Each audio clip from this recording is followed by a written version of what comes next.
Welcome back to the Fit Focus Forum, where we take the complexity out of fitness and put the focus back on action. So I'm your host, Russell, and today we're going to be tackling the single biggest roadblock to starting any new nutrition plan, which is food tracking, food logging, and tracking friction.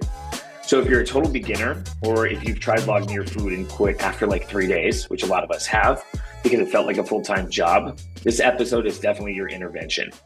Now, our goal here is simple. We're designing a tracking system for the person who truly hates tracking. We're aiming for consistency and not perfection, because a consistent imperfect log is always 100% better than a perfect log that lasts 2 days. So we've designed 4 low-level friction strategies to help you make tracking a sustainable habit from day one. So let's eliminate that friction and dive right in. So step 1, the first strategy, is called the low effort log.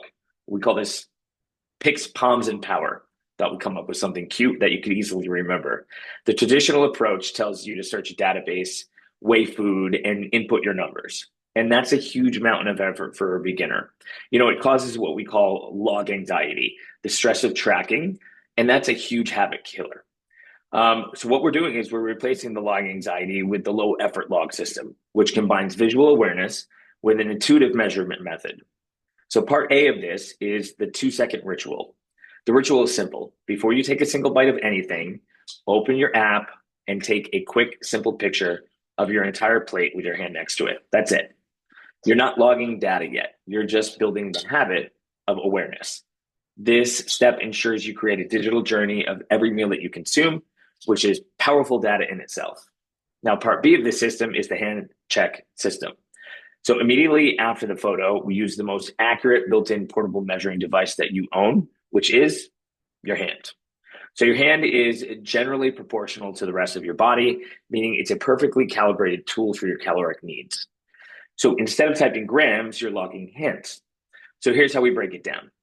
Since you have the picture of your hand next to the plate, we can now log food if we are at home, or we can log it later if we're out with friends, or maybe at a family event, and don't want to take the time away from the time we should be spending with others by logging food.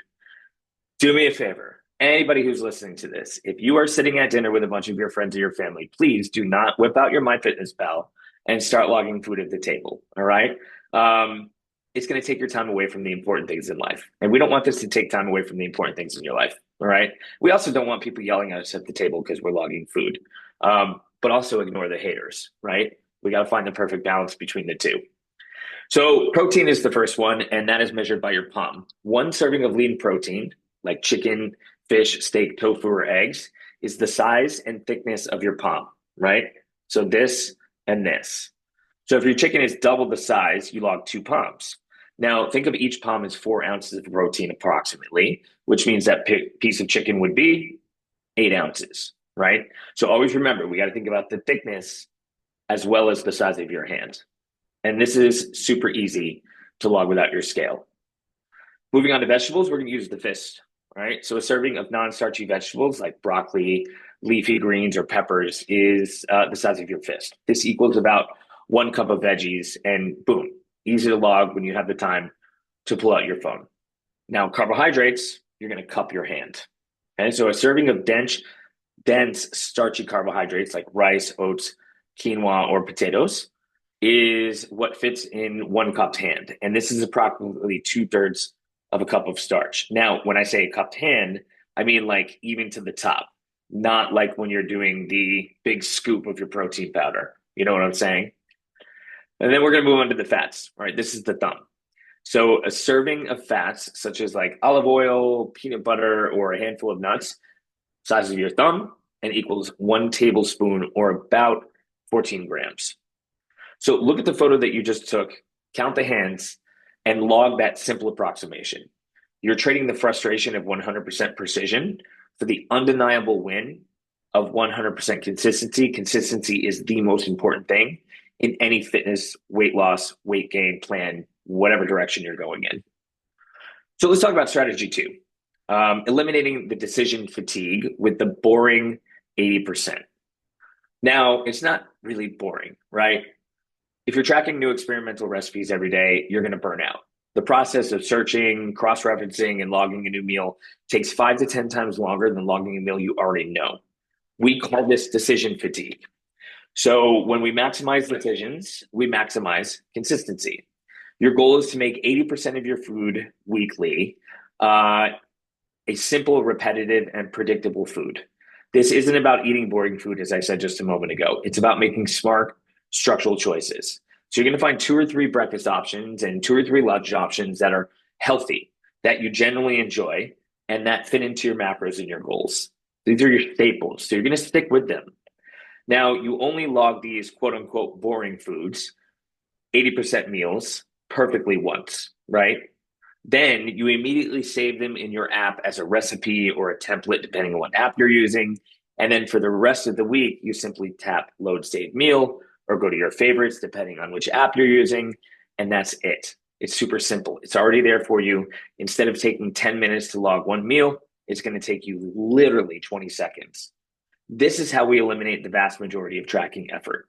The 20% of fun food that gives your diet variety, which is that occasional dinner out, the Saturday morning pancakes, which are probably one of my favorite things on earth. And if I couldn't have pancakes, I would be miserable. That's why we live the 80-20 lifestyle. That's the only time that you're going to need to use your manual searching. All right. So make your nutrition easy so you can focus your energy on everything else.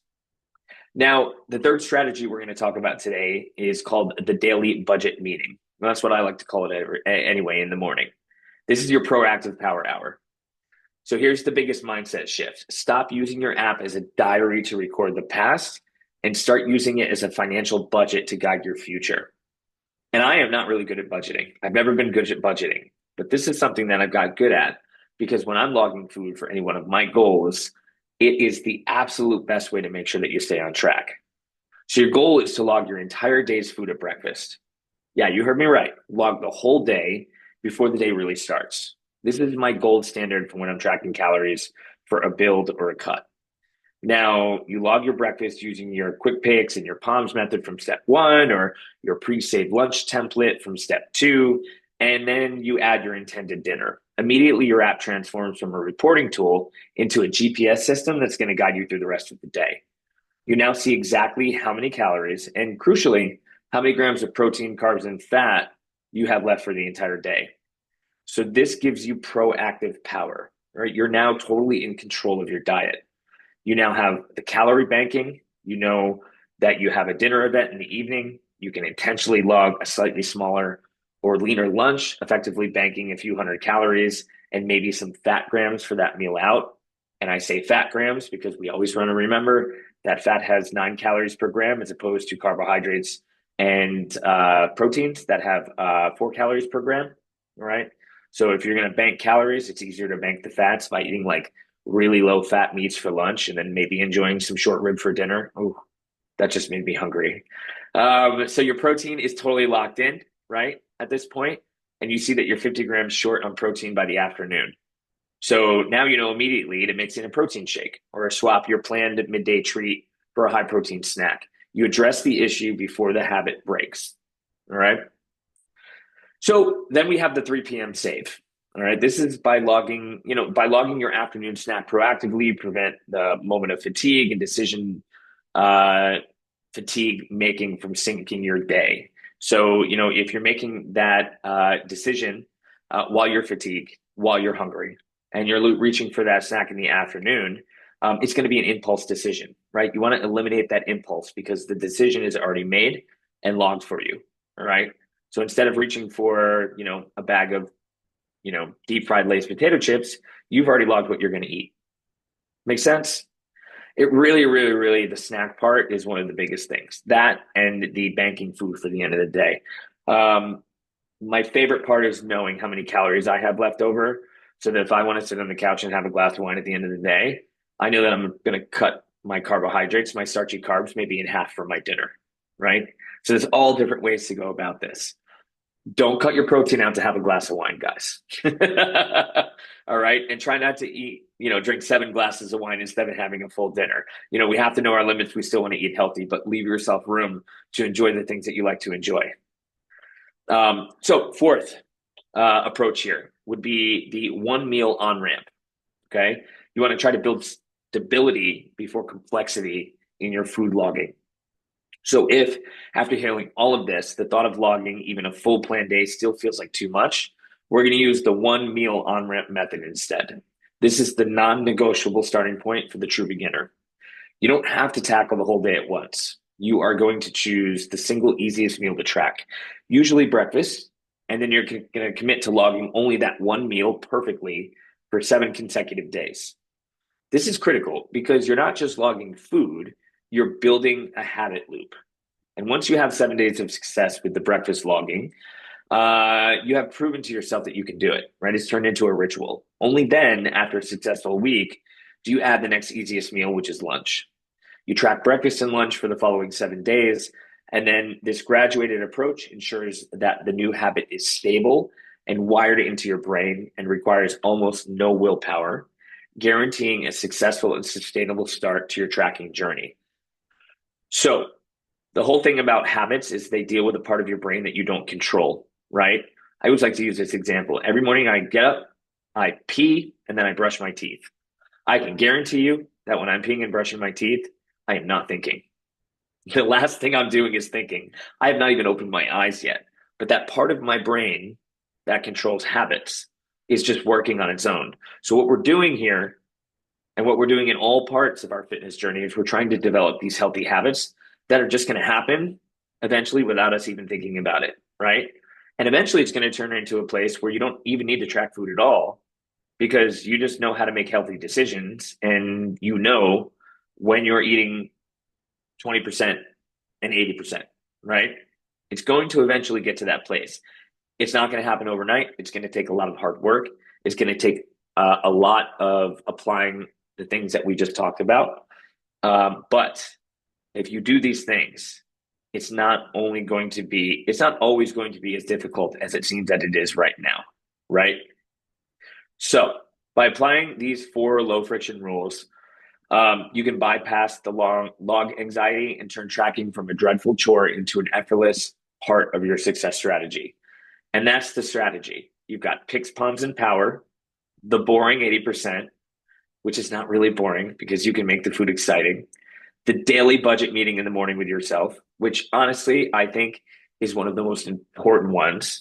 And then the one meal on ramp, if you really need something that's going to be a little bit easier for you to inject yourself into food logging. Now, remember, the journey starts small. If you're new, your task this week is just step 4. Log your breath perfectly for 7 days. So I want to know what your biggest challenge is for food logging. So what I'd like you to do is drop into our IG page and send us a DM. All right. Let us know what your biggest challenge is with food logging. I'm going to drop the address for our IG page in the comments on YouTube. And then if you'd like us to reach out to you, comment my turn as well.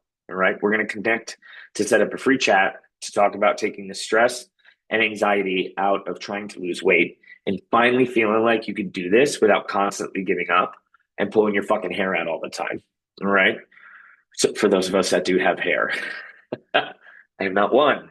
Keep hitting those goals, Fit Fam. I will see you on the next Fit Focus Forum, and I really appreciate you guys watching.